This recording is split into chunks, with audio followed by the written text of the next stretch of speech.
তখন বিকাল 4টা।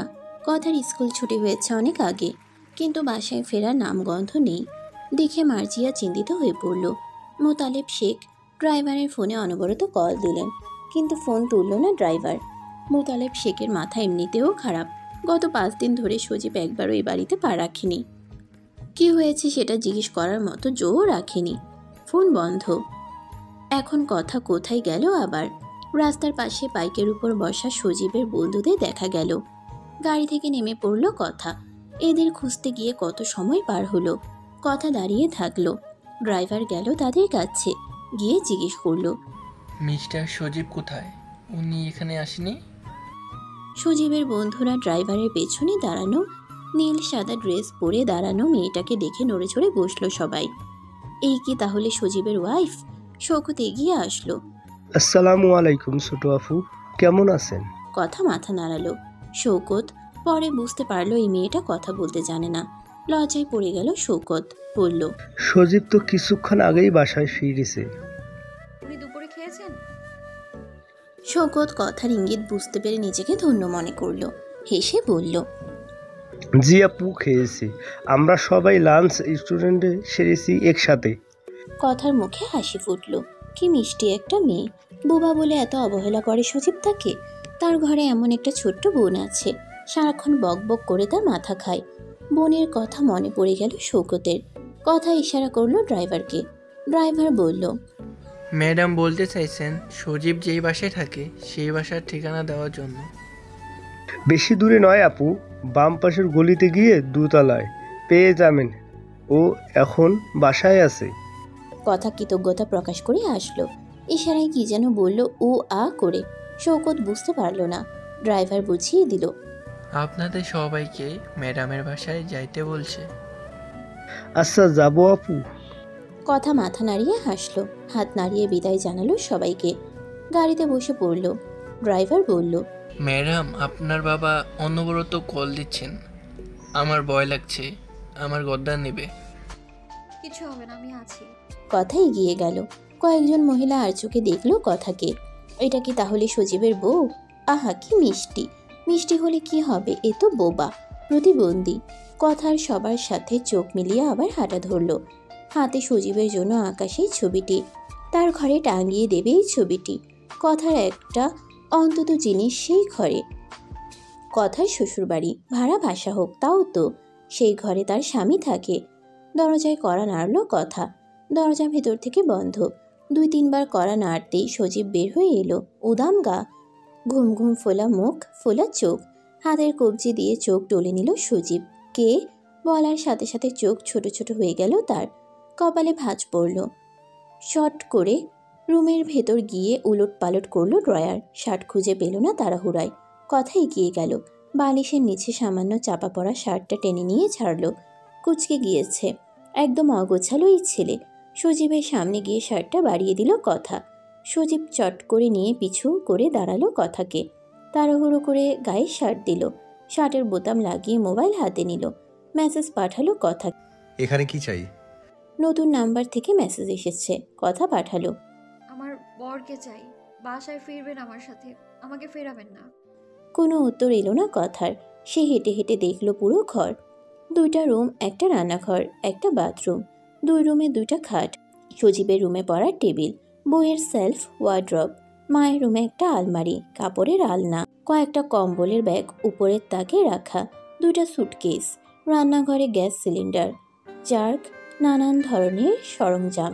কথার হঠাৎ মনে হলো এই সংসারটা তার। শাড়ি পরে কোমরে আঁচল গুজে সে রান্না করছে রান্নাঘরে। আর প্রাণ সখা তাকে পেছন থেকে কোমর জড়িয়ে ধরে নাক টেনে বলছে। রান্নার সুগন্ধে খিদে বেড়ে গেল প্রাণ সুখী। কিন্তু এমনটা কেন হয় না? হচ্ছে না।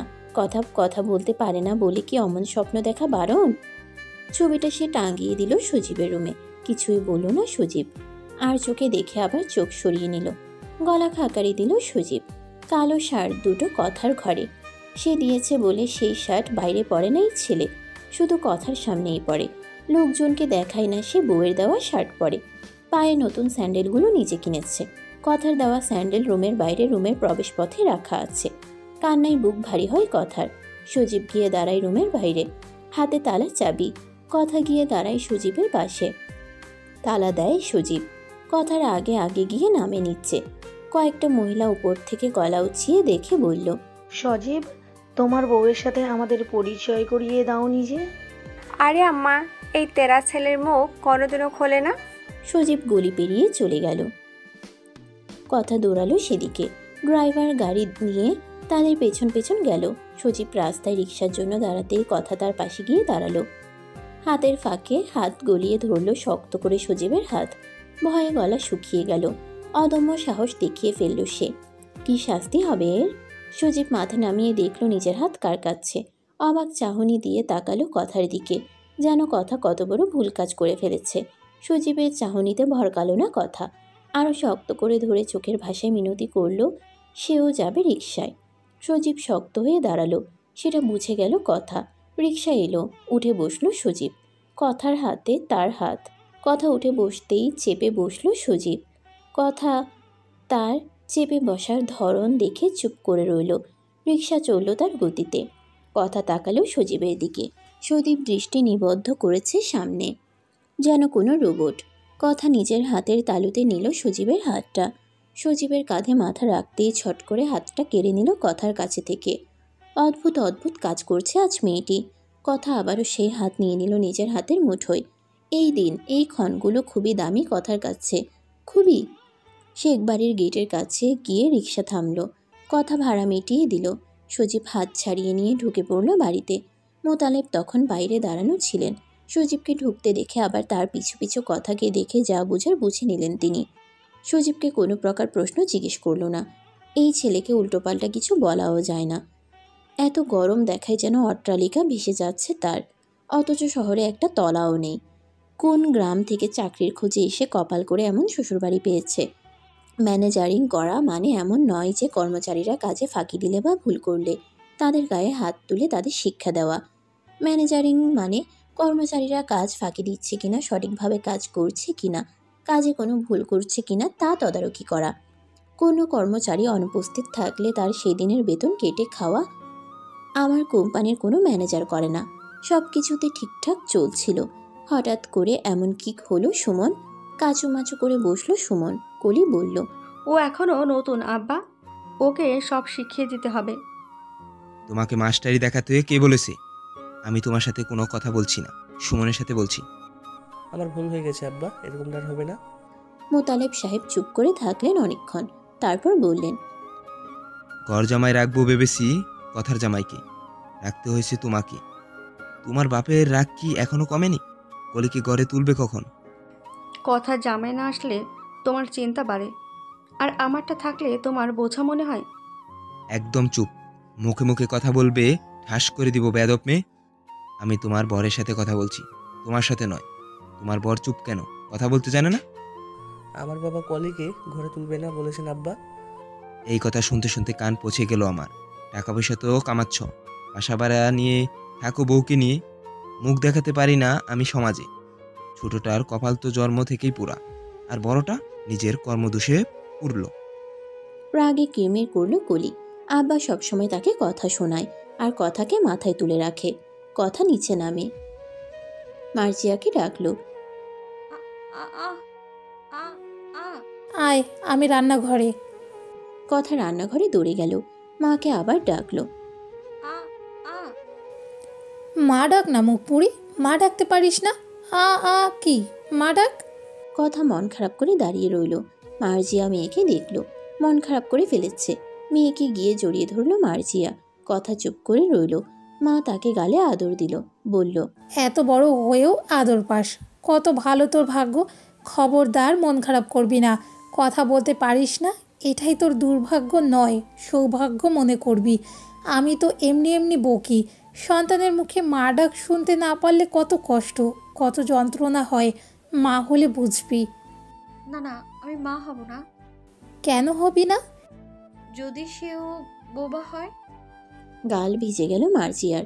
তিনি কেঁদে দিলেন আওয়াজ করে, জড়িয়ে ধরলেন কথাকে। সে কেন বোবা হবে রে? সে বোবা হবে না, সে তো খুব বাচাল হবে। কথা মাকে ছাড়ল না, শক্ত করে ধরে দাঁড়িয়ে থাকলো। সে বলল না তার মা হতে খুব ইচ্ছে করে, খুব। মার্জিয়া মেয়ের মাথায় হাত বুলাতে বুলাতে বললেন, কি জন্য ডাকছিলি? কথা মাকে ছেড়ে দাঁড়ায়। মাকে ফ্রিজ দেখিয়ে দেয়, আপেল নিয়ে নেয়। মার্জিয়া হাসলো। বরের জন্য? কথা মাথা নাড়ালো। তোর বর কি তোর খোঁজ নেয়? কথা মায়ের কথায় কান দিল না, আপেল দুটো নিয়ে চলে গেল। সুজীব তখন বই নিয়ে বসেছে, পড়ায় মন বসছে না। স্টুডেন্টের অভিভাবকরা ফোন দিচ্ছে ঘন ঘন, তাদের সুজীবকেই চায়। রুটিন চেঞ্জ করতে হবে, এখানেও ফিরতে হবে, টিউশনিও পড়াতে হবে। কথা ঢুকে এলো রুমে, আপেল দুটো কেটে দিল প্লেটে করে। সুজীব নিয়ে খেলো না। কথা প্লেটটা নিজের হাতে নিল, সজীবের দিকে এক টুকরো বাড়িয়ে দিল, মুখের সামনে থেকে সরালো না। সজীব খেতে চাইল না, কথাও জেদ ধরল, খেতেই হবে। কথার দিকে তীক্ষ্ণ চোখে তাকিয়ে গলে গেল সজীব, ঠান্ডা আপেলের টুকরো। কথা বসলো সজীবের পাশে, বইটা নিয়ে ফেললো হাত থেকে। খেতে খেতে পড়তে নেই, সজীব অবাক। দিন দিন সাহস যেন বেড়েই চলেছে এই মেয়ের। কথা একটা একটা করে খাইয়ে দিল সজীবকে। বিরক্তি নিয়ে খেলো সজীব, কথার ঠোঁটে মিটিমিটি হাসি। খাওয়া শেষে কথা বসলো সজীবের পাশে। এই 5টা দিন সে খুব মিস করেছে তার বরকে, খুব। সজীব শান্ত চোখে তাকালো কথার দিকে।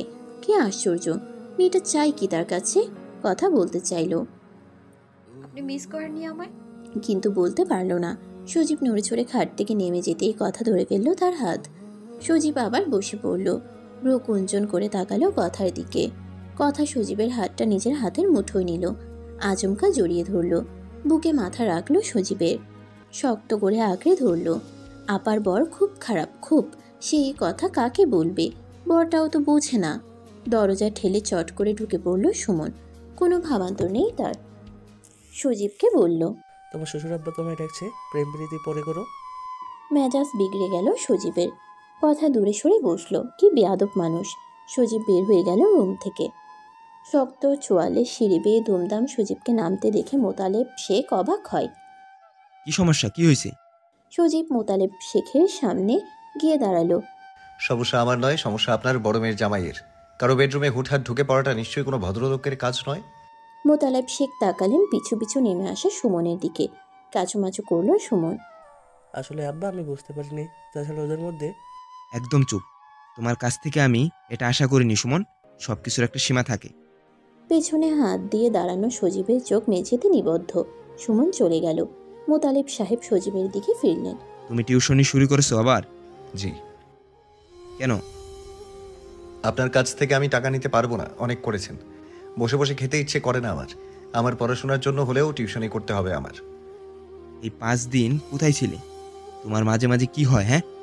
তুমি ঠিক কি করতে চাইছো? কিছুই করতে চাইছি না আপাতত। ঠিক আছে, যাই করো বাড়ি ফিরবে ঠিক মতো, ফোন ধরবে। সজীব কিছু বলল না, আবার উপরে চলে গেল। মার্জিয়া এসে বলল, টিউশনে করতে চাইছে, করুক না, বারণ করিয়েন না। আর ছেলেটা জোর জবরদস্তি পছন্দ করে না, তাকে তার মতো করে থাকতে দিন। ছেড়ে তো দিয়েছি, কিন্তু কি হচ্ছে? ফলাফল শূন্য। তার মায়ের অপারেশন শেষ হলে কি করবে কে জানে। ওর মাকে নিয়ে তখন অজুহাত বেড়ে যাবে, আবার আসবে না এখানে। একদিন আসবে আর 5 দিন ওখানে পড়ে থাকবে। মার্জিয়া কিছুই বলল না, কিছুই বলার নেই। টিউশনি করে মায়ের দেখাশোনা করে সব কিছু সামলিয়ে বাড়িতে ফিরতে দেরি হয় সজীবের। অনেকগুলো পরীক্ষার সামনে, একটা ন্যাশনাল ইউনিভার্সিটিতে গেস্ট টিচার হিসেবে যোগদান করবে। রাত করে বাড়ি ফিরে খেতেও ইচ্ছে হয় না তার, কিন্তু কথার জন্য না খেয়ে ও ঘুমাতে পারে না। জোর করে নিজ হাতে হলেও খাওয়াবে এই মেয়ে, বিরক্তিকর। সবসময় মোটকে একরকম থাকে। এদের 3 বেলা খেয়ে ঘুমানো ছাড়া আর কোনো চিন্তা নেই। যত সব চিন্তা সজীবের। মায়ের অপারেশনের দিন ঘনিয়ে এলো। অপারেশনের দিন কথা নিজ থেকেই গেল হসপিটালে। টিউমার হয়েছে সাজিয়া বেগমের। অপারেশন শেষে এবার ঘরে ফেরার পালা। সাজিয়া বেগম ছেলের হাত ধরে ফেললেন। বৌমাকে কবে ঘরে তুলবি আপা? সজীব কোনো উত্তর দিল না তখন। কথা দাঁড়িয়ে দাঁড়িয়ে শুনল শুধু। সজীব মাকে নিয়ে বাসে উঠল, কিন্তু কথার কাছে গেল না। ফোনের উপর ফোন দিল মোতালেব সাহেব। এই ছোট লোকের বাচ্চা আবার কথা দিয়ে কথা রাখছে না। মরে যেতে ইচ্ছে করছে তার, আর সহ্য হচ্ছে না। হুট করে একদিন রাতেই ফিরল সজীব, তার গায়ে প্রচণ্ড জ্বর নিয়ে। মোতালেব সাহেব শুধু দেখছেন সজীবের কাণ্ড। মার্জিয়া খেতে ডাকলো। সজীব বলল, মায়ের কাছে খেয়ে এসেছি। আসলে খেতে ইচ্ছে করছিল না, তেতো লাগছে সবকিছু। তুমি ঠিক কি করতে চাইছো? তুমি কি আমার মেয়েকে পুতুল পেয়েছো? কিছুই চাইছি না। আপনার মেয়ে পুতুল হতে যাবে কেন? তাহলে কয়দিন পর পর কি এখানে বেড়াতে আসো? জি না। কথা মাথা নাড়িয়ে মোতালেব সাহেবকে কিছু বলার জন্য ইঙ্গিত করলো। মোতালেব সাহেব বললেন, তুমি কি আমার মেয়েকে রাখবে নাকি রাখবে না? এসব কথা কেন উঠছে? তাহলে তুমি এমন করলে তো হবে না। স্ত্রীর প্রতি স্বামীর কোনো দায়িত্ব আজ পর্যন্ত তুমি পালন করেছো? আমার মেয়েকে বউ মানতে অসুবিধা হবে জেনেও বিয়েটা তুমি কেন করলে? অসুবিধার কথা কখন বলেছি? বিয়েটা করেছি কেন সেটা আপনি ভালো করে জানেন। তাহলে তুমি ফেরো না কেন কথার কাছে? আপনাকে অন্ধ মনে হচ্ছে আবার। এই যে ফিরলাম। আজ ফিরেছো, আবার কাল আসবে না। সজীব কিছুই বলল না। মোতালেব সাহেব মাথায় হাত দিয়ে বসে থাকেন। কি করবেন তিনি এখন? কথা এক কোণায় দাঁড়িয়ে থাকে। তাকে নিয়ে যাও না কেন এখান থেকে? তার স্বামীর ঘরে যেতে ইচ্ছে করে না? সজীব কথা না বাড়িয়ে উঠে গেল উপরে। মায়ের ফোনে কল দিয়ে বলল, ওষুধ খেয়ে ঘুমিয়ে পড়ো আম্মা। তোকে এখন আসতে হবে না আব্বা, থেকে যা সেখানে। দিনে একবার এসে আমাকে দেখা দিয়ে যা, শুধু ঝামেলা করিস না। সজীব কিছুই বলল না। আজ টিউশনির বেতন পেয়েছে। মায়ের জন্য একটা শাড়ি কিনেছে, আরও একটা কিনেছে। একটা সাদা আকাশি পাড়ের, অন্যটা খয়েরি রঙের। বিছানার উপর রেখেছে প্যাকেটটা। কথা ধীর পায়ে হেঁটে রুমে এলো। বিছানার উপর প্যাকেট দেখে কৌতূহল ভারল। শাড়ি দেখে চোখজোড়া চকচক করে উঠল কথার। তার জন্য বর শাড়ি কিনেছে। সাদা শাড়িটা যে শাশুড়ির জন্য কিনেছে তা বুঝে ফেলল কথা। আর খয়েরিটা তার জন্য। সজীব দেখল, গায়ের সাথে মিলিয়ে মিলিয়ে হাসছে কথা। চোখ সরিয়ে নিল সজীব। ঘরের লাইট নিভিয়ে শুয়ে পড়ল। কথা ভীষণ অবাক। সে জেগে আছে আর এই লোক লাইট বন্ধ করলো কেন? অন্ধকারে আর ও একটা সুযোগ হলো। চট করে কাপড় পাল্টে শাড়িটা পরে নিল কথা এলোমেলো ভাবে। তারপর লাইট জ্বালিয়ে দিল। আয়নার সামনে গিয়ে দাঁড়ালো। নিজেকে দেখলো খুঁটিয়ে খুঁটিয়ে। না, বরের পছন্দ খুব সুন্দর, তাকে খুব সুন্দর দেখাচ্ছে। প্রসাধনী মাখলো কথা। তার এই রূপ বোধ হয় পছন্দ না বরের। সাজলে যদি দেখে। সজীব ঘুমিয়ে পড়েছে। নিঃশ্বাসের আওয়াজ ভেসে আসছে। এই শব্দটা কাঁপিয়ে তোলে কথাকে। খুব কাছে টানে তাকে। একেবারে কাছে গিয়ে শুনতে ইচ্ছে করে সেই শব্দ। খোলা চুল এলোমেলোভাবে হাত খোপা করলো কথা। শাড়িটার কুচি ধরতে না পারায় সামনের দিকে ফুলে আছে। শাড়ি ঠিক করতে করতে কথা গিয়ে দাঁড়ালো সজীবের সামনে। পাশ ফিরে শুয়ে পড়ল সজীব। কথার মন খারাপ হলো। তাকে বলবে না এই শাড়িতে কেমন দেখাচ্ছে? সজীবের পাশে গিয়ে শুয়ে পড়ল কথা। ফিরল সজীবের দিকে। সজীবের নিঃশ্বাস এসে ঠেকলো তার মুখের উপর। চোখ বন্ধ করে নিল কথা। দূরত্ব কমিয়ে শুয়ে পড়ল। চওড়া বুকে মাথা রাখলো। অনেকক্ষণ পর মুখ তুলে দেখল সজীবের ঘুমন্ত মুখ। গা পড়ে যাচ্ছে। জ্বর এসেছে নিশ্চয়ই। কথা কপালটাতে ঠোঁট ছোঁয়ালো। জলপট্টি আনতে যেতেই বাধা পেল কথা। সজীবের হাত ধরে রেখেছে তার পিঠ। কথা সরল না, সরাতে চাইল না সেই হাত। সজীবের মুখের তাপ শুষে নিয়ে ভিজিয়ে দিল সে। সজীবের অন্য হাত নিজের পিঠের উপর দিয়ে ঘুমন্ত সজীবকে বলতে চাইল, ধরুন আমায়। উত্তপ্ত বুকের সাথে লেপ্টে ঘুমিয়ে পড়ল কথা। ঘুমের ঘোরে জ্বরের তাপে উষ্ণ আরাম খুঁজল সজীব। পাশ ফিরে কথাকে টেনে নিল কাছে। নিজের অজান্তেই বুকের সাথে লেপ্টে রাখলো কথাকে। কিন্তু মুখ দিয়ে বিড়বিড় করলো, দূরে যেও না মায়া, যেও না। সকালে ঘুম থেকে উঠে কথা সজীবকে থম মেরে বসে থাকতে দেখল। দৌড়ে গেল কথা। সজীবের গলায় হাত দিয়ে দেখলো জ্বর কমেছে কিনা। সজীব ধরল তার হাত। আতকে উঠল কথা। সজীব ধীরে ধীরে নামিয়ে দিল কথার হাত। কথা তার হাতের দিকে ছলছল চোখে তাকালো। সজীব কথার দিকে চেয়ে চেয়ে বের হলো রুম থেকে। শাড়িটা সে এই মেয়ের জন্য তো কেনেনি। ঝরঝরে মধ্যাহ্ন তখন। গরমে ঘেমে উঠেছে সজীব। বিরক্তিতে থিতিয়ে উঠেছে মেজাজ। শপিং মলে ঢুকে পড়তেই ঘাম শুষে নিতে লাগলো আধ ভেজা শরীর। শপিং মলটি শীতাতপ নিয়ন্ত্রিত। অনেকক্ষণ দাঁড়ালো সেই শপিং মলে। তারপর এগিয়ে গেল সেলসম্যানের দিকে। সোজা সাপটা বলল, খয়েরি রঙের চুড়ি দিন, দুহাতে দেয়া যেতে পারে মতো, বেশি করে। বউয়ের জন্য? জি। বউকে নিয়ে আসতেন। সজীব কিছু বলল না। কয়েক ধরনের চুড়ি বের করে দিল দোকানদার। সজীব হাতে নিয়ে নিয়ে দেখল। কল্পনা শক্তি নিয়ে বাছবিচার করে দেখল কোনগুলো বেশি মানাবে কথাকে। তারপর 2 ডজন কিনে নিয়ে বেরিয়ে পড়ল। শপিং মল থেকে বের হয়ে যেতেই আবার দাঁড়িয়ে পড়ল। হিজাব স্টোরে ঢুকে পড়ল। কথা হিজাব পেঁচায় স্কুলে যাওয়ার সময়। সজীব আবার দোকানে ঢুকে পড়ল। 2টা হিজাব কিনল, টিস্যু হিজাব। তার পরপরই বেরিয়ে গেল। শপিং মল থেকে বেরিয়ে ফোন দিল মাকে। সাজিয়া বেগম বললেন, বউকে কি রাতে নিয়ে আসবি আপা? মানে রান্না বসানোর জন্য বলছি আর কি। হ্যাঁ, রাতে রান্না করতে হবে না, ওসব খাবে না। খাবে না মানে চেটে পুটে খাবে দেখিস। সজীব রিকশায় উঠল, শেখ বাড়িতে পৌঁছালো। কথা তার অপেক্ষায় ছিল। সজীবের হাতে শপিং ব্যাগ দেখে দৌড়ে নিজের ঘরে চলে গেল। আশপাশ না দেখে সোজা সিঁড়ি বেয়ে রুমের দিকে গেল সজীব। ড্রয়িং রুমে কলি আর সুমন বসা ছিল। দুজন ফিসফিস করলো। দরজার কাছে এসে জুতো খুলল সজীব। টেবিলের উপর ব্যাগটা রেখে দিল। গায়ের ঘরমাক্ত শার্ট খুলতে গিয়ে থমকে গেল কথাকে দেখে। কথা ঘুরে দাঁড়ালো, ঠোঁটে হাসি। তাকে বড় লজ্জা পাচ্ছে। সজীব শার্ট হাতে নিয়ে ওয়াশরুমে ঢুকে পড়ল। কথা দৌড়ে গেল ব্যাগের কাছে, হাত ঢুকিয়ে বের করলো খয়েরি রঙের চুড়ি। চোখ জোড়া চকচক করে উঠল। খয়েরি রঙের চুড়িগুলো নিয়ে নাড়াচাড়া করলো।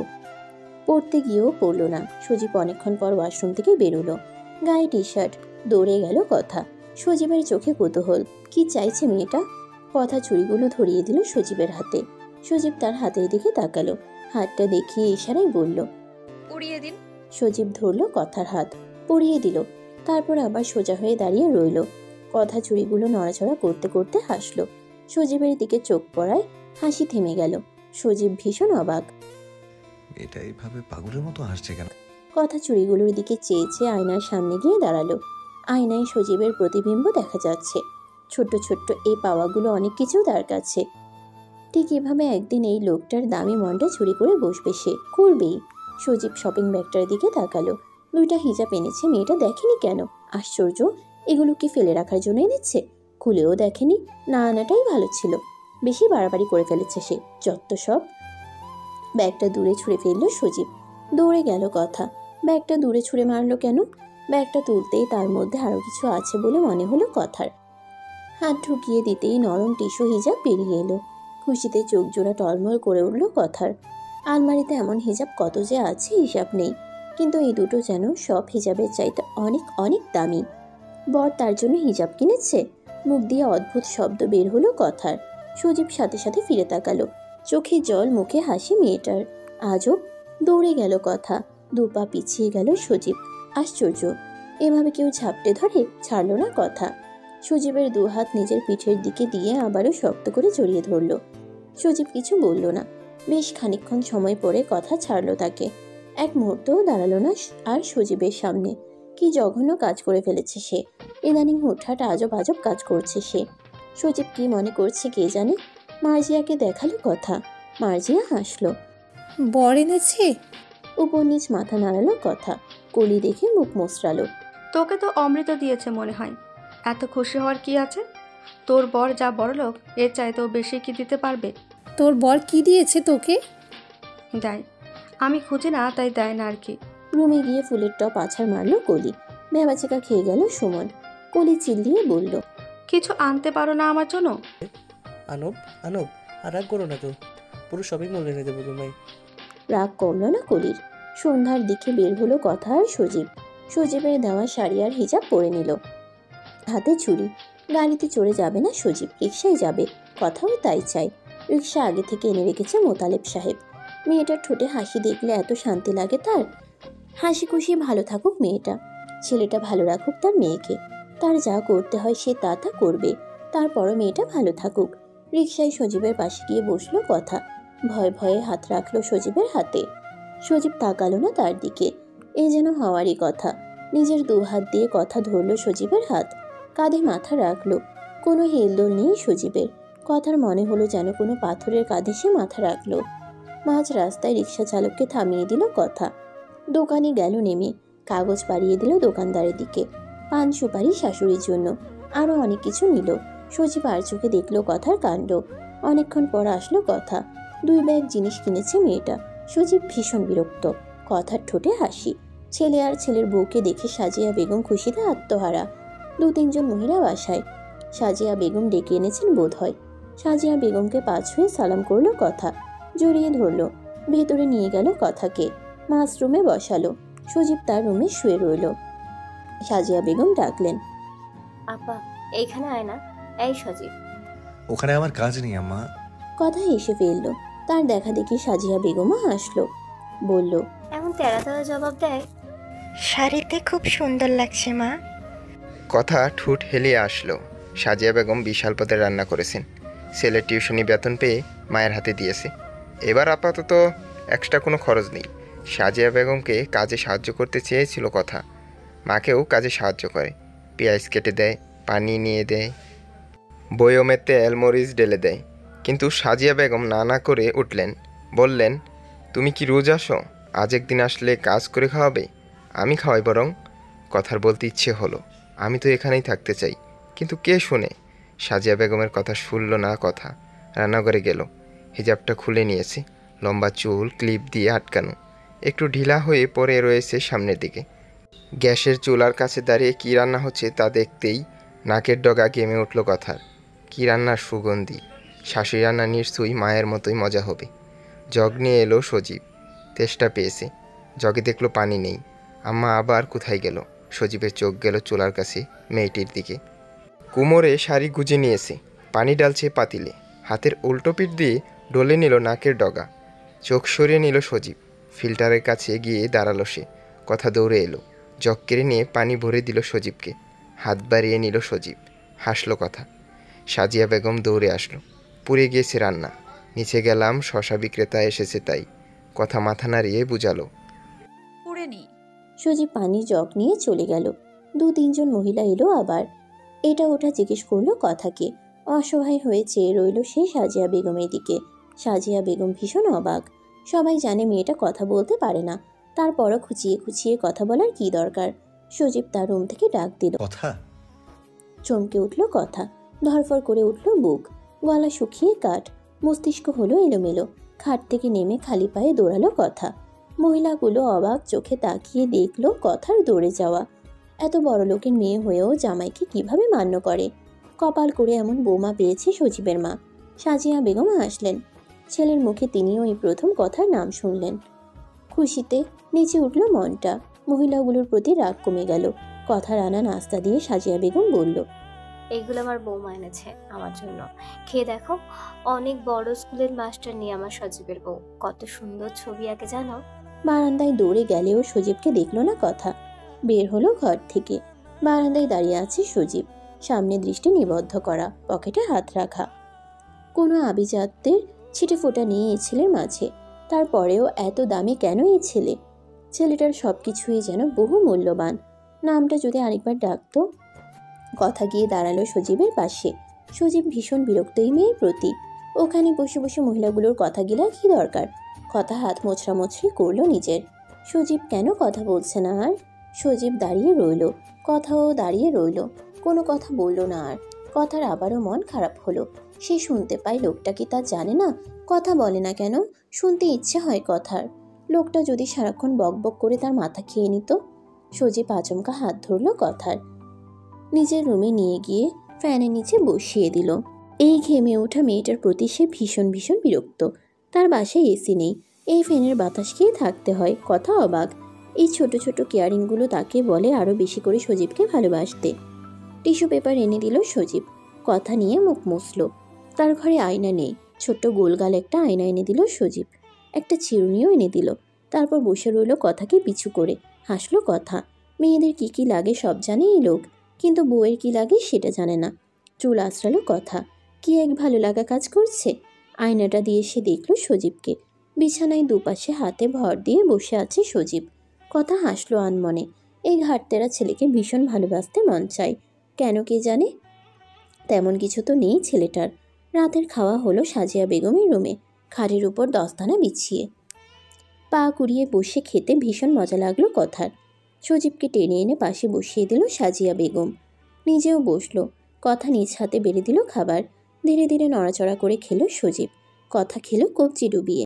একদম যেতে ইচ্ছে করলো না কথার। সাজিয়া বেগমকে দৌড়ে এসে ঝাপটে ধরল। হেসে ফেললেন তিনি। বুঝে গেলেন ছেলের বউয়ের অব্যক্ত কথা। ছেলের বউ রাখার জন্য কোনো রুম নেই এই বাসায়। সোজাসুজি 3টা রুম। তিনি তারপরও রেখে দিলেন কথাকে। বললেন, আজ তুমি আমার সাথে ঘুমাবে তোমার বড়ই সামনের রুমে। মাথা নাড়ালো কথা। থাকবে এই রাতটা। মোতালেব শেখ ফোনের উপর ফোন দিল। সজীব মেসেজ পাঠালো শুধু। টিউশনের উদ্দেশ্যে বের হতেই কথাকে নিয়ে বের হলো সজীব। কথাকে রিকশায় তুলে দিয়ে ঠিকানা বলে দিল। সে চলে গেল টিউশনিতে। কথাকে ফিরতে দেখে মার্জিয়া দৌড়ে এলো। কেমন লাগলো রে শ্বশুর বাড়ি? ভীষণ ভালো লেগেছে কথা। একদিনের বেশি তো রাখেনি। কেমন শাশুড়ি? তুই তো একদিনের জন্যও যাসনি রে। দুমদাম পা ফেলে চলে গেল কলি। কথায় কথায় আম্মাও খোঁটা দেয়। ক্যানভাসে মাত্রই রং তুলেছে কথা। সামনে তার এক্সিবিশন। এবার এক মধ্যবিত্ত যোদ্ধার ছবি প্রদর্শন করবে সে। তার জন্য প্রচুর চর্চার দরকার। রাত তখন 10:30। সুমন এসে চেয়ার টেনে বসলো কথার কিছুটা দূরে। আমারও তো একটা ছবি আঁকতে পারো, আধি ঘরওয়ালি। ঘাড় ঘুরিয়ে তাকালো দিয়ে ও শব্দ বের হলো ঘৃণার। হাত বাড়িয়ে সুমনকে চলে যেতে বলল কথা। যখন তখন ঘরে চলে আসে এই লোক। কলির গলার আওয়াজ ভেসে আসলো, সুমনকে ডাকছে। সুমন আওয়াজ করলো কথার ঘর থেকে। কলি ঢুকে পড়ল। কি করছো তুমি এখানে? কথা ডেকে আনলো আমাকে, তার নাকি ভালো লাগছে না একা একা। তুমি তোকে একটু সময় দিতে পারো কলি? তেলে বেগুনে চলে উঠলো কলি। আমার জামাইকে কেন লাগবে তোর? তোর জামাই তোকে সময় দেয় না বলে এখন আমারটা নিয়ে টানাটানি লাগিয়েছিস? ওই ছোট লোকের বাচ্চা থেকে কি এখন আমার বরকে তোর মনে ধরেছে? গাল বেয়ে তপ্ত জল গড়ালো কথার। সজীব ততক্ষণে রুমে দরজার সামনে এসে দাঁড়িয়েছে। জুতো খুলে সে ঢুকে পড়ল রুমে। মার্জিয়া দৌড়ে এলো। কি হয়েছে রে কলি? এভাবে চিল্লাচিল্লি করছিস কেন? সুমন, আর তুই কি করছিস এখানে? সজীব হাতের ঘড়ি খুলতে ব্যস্ত। কথা মাকে দেখে এবার আওয়াজ করে ঠোঁট বাঁকিয়ে কেঁদে দিল। মার্জিয়া বলল, কি হয়েছে মা? কাঁদছিস কেন? কি হয়েছে? কলি কি বলেছিস তুই ওকে? সজীব তাকালো কথার দিকে। ঠোঁট টেনে টেনে কাঁদছে মেয়েটা। সমস্যা কি? কলি চিল্লালো, ওর একটা জামাই দিয়ে হচ্ছে না মা। বেয়াদব মেয়ে আমার জামাইকে নিয়ে টানাটানি শুরু করেছে। মার্জিয়া মুখে শাড়ির আঁচল গুছল। কলি আবারও বলল, বেয়াদব মেয়ে, তোর একটা জামাই দিয়ে হচ্ছে না? আব্বাকে গিয়ে বল না তোর বর তোর দিকে তাকায় না, আর আমার বর তাকাবে? কোন রূপসী হয়েছিস তুই? একটা দিয়ে না হলে আরও 2-3টা কর বিয়ে, তারপর ঘুমা। আমারটার দিকে চোখ দিবি না, বেয়াদব। সাথে সাথে রুম কাঁপিয়ে আওয়াজ হলো। চোখ বন্ধ করে নিল সবাই। এত জোরে গালের পাশে চর পড়ায় দূরে ছিটকে পড়ল কলি। এত জোরে চর বসিয়েও কোনো উত্তেজনা বিকার দেখা গেল না। মার্জিয়া হয়ে পড়লেন বাঘখারা। কথা চেয়ে রইল সজীবের দিকে। সুমন এসেই কলার চেপে ধরল সজীব। এই ছোট লোকের বাচ্চা, কোন সাহসে আমার বইয়ের গায়ে হাত তুললি? কোন সাহসে? তোকে পুলিশে দেবো আমি। পায়ে পড় আমার বইয়ের, পড়, ক্ষমা চা। নাক বরাবর ঘুষি পড়ল সুমনের। সে গিয়ে পড়ল কলির কাছে। শান্ত দৃষ্টি নিক্ষেপ করে শান্ত কণ্ঠে বলল সজীব, তুই চা ক্ষমা তোর বউয়ের কাছে, কারণ তাকে ছেড়ে আবার নিজের শালীর দিকে চোখ বাড়াচ্ছিস বলে। নে ক্ষমা চা। রাগে বিড়বিড় করল সুমন। উঠে দাঁড়িয়ে জুতো হাতে নিল দরজার কাছ থেকে। চিল্লিয়ে বলে উঠল মার্জিয়া। রুম থেকে বের হতেই মোতালেব শেখ এসে হাজির। ডাক দিল, সুমন, কি করছো? পাগল হয়ে গেছো? সজীব এগিয়ে গেল। ধাক্কা দিয়ে বের করলো সুমনকে। কলিকেও ধাক্কা দিয়ে বের করে দিল। সবার মুখের উপর ধপ করে বন্ধ করলো দরজা। কথার দিকে ফিরে চাইল। তারপর চোখের ভাষায় খানিকটা সম্মতি পেয়ে তার কাছে এসে শক্ত করে তাকে জড়িয়ে ধরল কথা। বুকের কাছে শার্ট বিছিয়ে দিল ননাজলে। সজীব এই প্রথম নিজ ইচ্ছায় বাহুবন্ধনে আবদ্ধ করলো কথাকে। কথা আরো জোরে কাঁদল। তার কাছে তার প্রাণ পুরুষই সবচাইতে সুদর্শন পুরুষ। সে তাকে ছাড়া অন্য কারো কথা ভুলেও ভাবতে পারে না। বোনের বরকে তো কখনোই নয়, কখনোই না। গর্জন ভেসে এলো সুমনের। ভেসে এলো কলির জোরে জোরে কান্নার আওয়াজ। ভয় হলো কথার সজীবকে নিয়ে। রাতে খাবার টেবিলে সুমন কলিকে দেখা গেল না। সজীব বসে পড়ল মোতালেব শেখের পাশে। আপনার বড় মেয়ের জামাই যে বাড়িতে থাকবে সেই বাড়িতে আমি আর থাকবো না, আজকেই সে। আমার মেয়ে? সজীব বলল না কিছু। টিউশনি দুটো চলে গিয়েছে। দুটোই বেশি অ্যামাউন্টের ছিল। কথাকে নিয়ে সে অন্য বাসায় উঠতে পারবে না এখন। অত টাকা নেই। মায়ের ওষুধ খরচ, বাড়ি ভাড়া, সংসার খরচ পোষায় না। তার মধ্যে কথা, মোতালেব শেখ থেকে আরেকটা কানাকড়িও নিতে পারবে না সে। মোতালেব শেখ বললেন, সুমন আর কলিকে অন্য বাসায় পাঠিয়ে দিব আমি। তোমাদের যেতে হবে না কোথাও। কিছুই বলল না সজীব। কলিকে তাড়িয়েও সে থাকবে না এই বাড়িতে। তার আগে কলির অধিকার বেশি এই বাড়িতে। এটা তার বাপের বাড়ি। সজীব বলল, আমার কুড়ে ঘরে থাকতে পারলে আপনার মেয়েকে বলবেন কালকে সকালেই রেডি হয়ে থাকতে, নিয়ে যাব। আমার মেয়ে ওরকম পরিবেশে অভ্যস্ত নয়, পারবে না ও। তাহলে থাকুক এখানে, আমাকে আসতে বলবেন না। কথা দৌড়ে এলো। মামার হাত ধরে মাথা ঝাঁকিয়ে বলতে চাইল সে যাবে, সে থাকতে পারবে, মানিয়ে নিতে পারবে। সজীব তার পরের দিনই নিজের বাসায় হাজির হলো কথাকে নিয়ে। সাজিয়া বেগম বললেন, বাসা পাল্টাবি না আব্বা? না। কথা সাজিয়া বেগমের হাতে সজীবের আড়ালে টাকা তুলে দিল। ইশারায় বুঝালো বাসা ভাড়ার টাকা সে দেবে।